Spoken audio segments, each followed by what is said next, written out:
I think this is a passage that's very difficult for people, especially in our times. Because the idea that God would say to Abraham, take your son, your only son, and sacrifice him. And that Abraham is, first of all, willing to do that, and that God would ask that, I think are two really difficult things for us to wrap our heads around.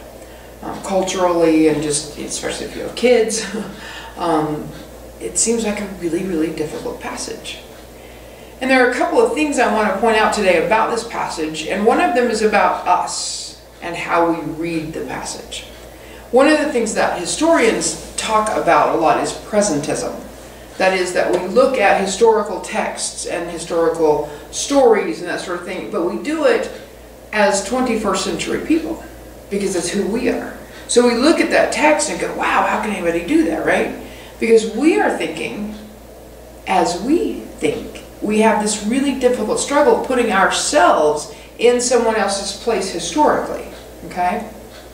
So we judge a culture that's very different and very much older than ours based on our current concepts of values and morality and that sort of thing.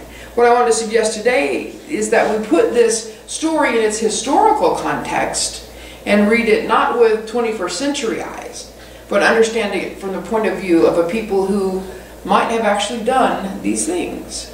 One of the things we know about the culture around this, and one of the reasons that God separates the Hebrews from the surrounding cultures, is to make them different. And one of the ways that they're different is that they don't sacrifice people, because there was human sacrifice in many religions at that time.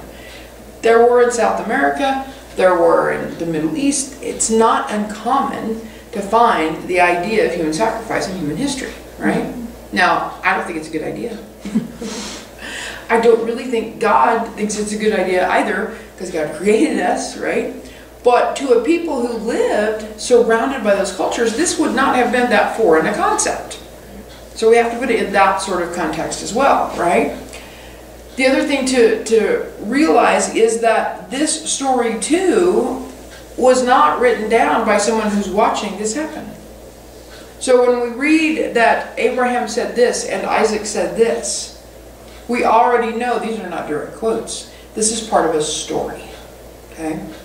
And whether we read this literally or figuratively also casts some shadow on that story as well.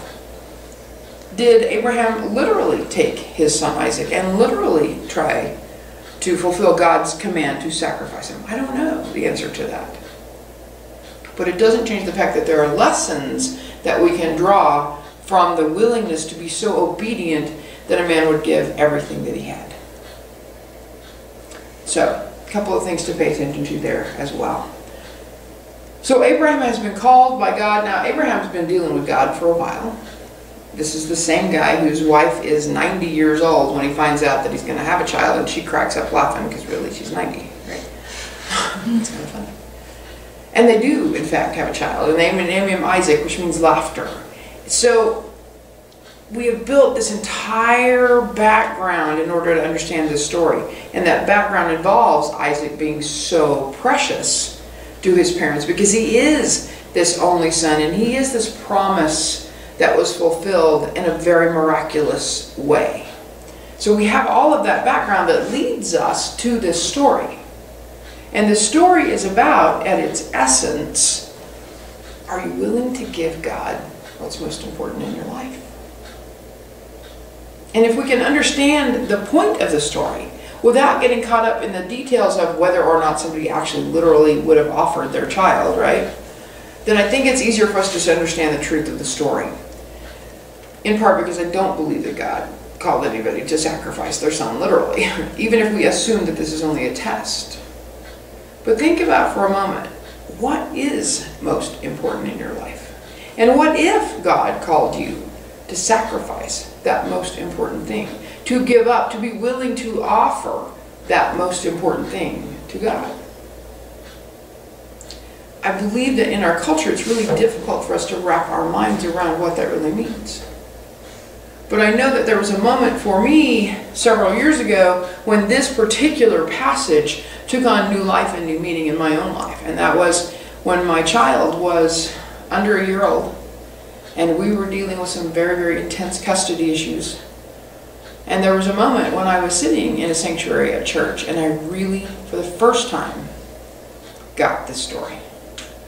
That I had to be willing to say to God, this is my child, and yet I offer her to you. Because I had to be willing to let go of the thing that was most precious in my life to get it back.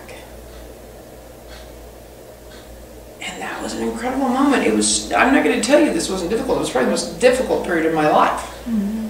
Because there's nothing like having a kid. There's nothing like having this life that you are responsible for, and being willing to say to God, but I give it to you.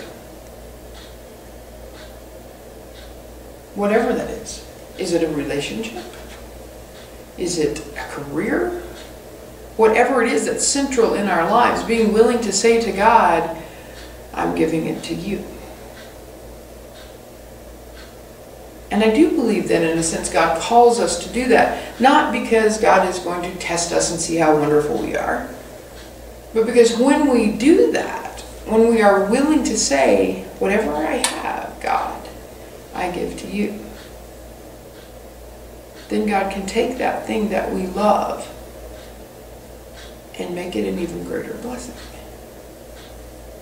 And it's a bizarre, bizarre thing to be at that moment, at the altar of whatever that looks like in our lives, and be willing to say to God, I'm willing to give this up, if that's what you call me to do.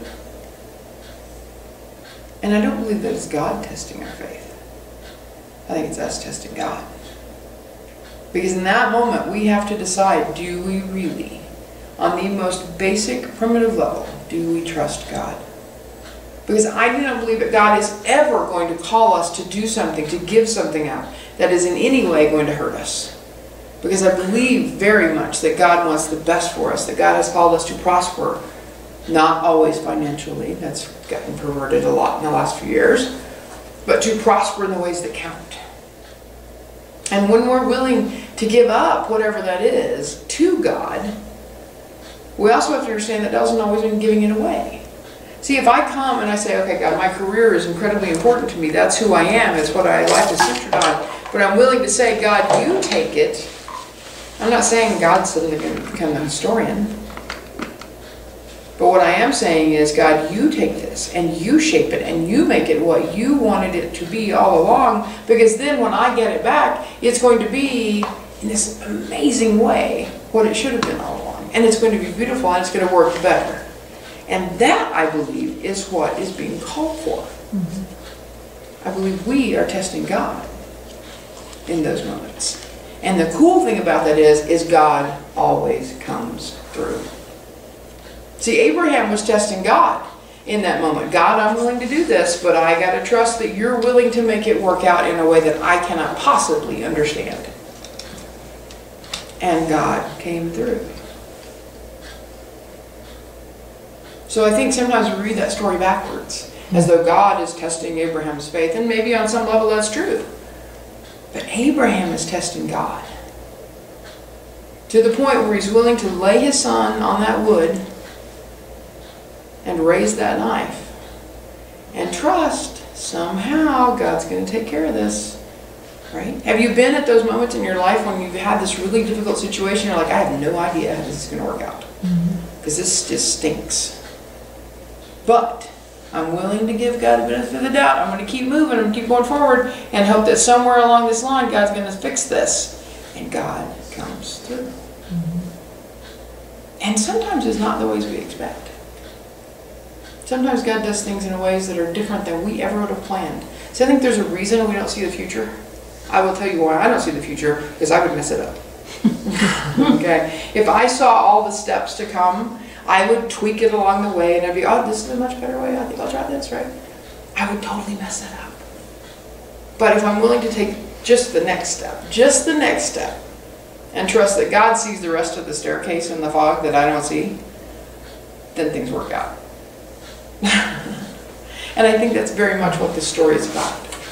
Trusting God to go wherever it leads, even when it looks really funny sometimes, right? Mm-hmm. So, something kind of amazing happened this week. We got legal in all 50 states, right? So, I will tell you that I've thought, as a 51-year-old who's always been queer, have thought of all kinds of ways that this should work, and that this court case could happen, that we could get legal rights. None of them were the way I expected it to happen, that actually happened, right? I mean, my plan would have been very different.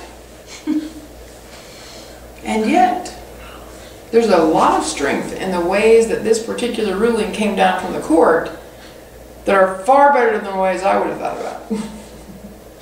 And now we have marriage equality. Wow. Mm-hmm. There's so many times along the line, in so many moments in this struggle for equality, where many of us never believed this would happen in our lifetimes. But when you trust God, amazing things happen, and not always in the ways that we would have thought it. I've thought a lot about, because I'm a historian, that's what I do, I love it.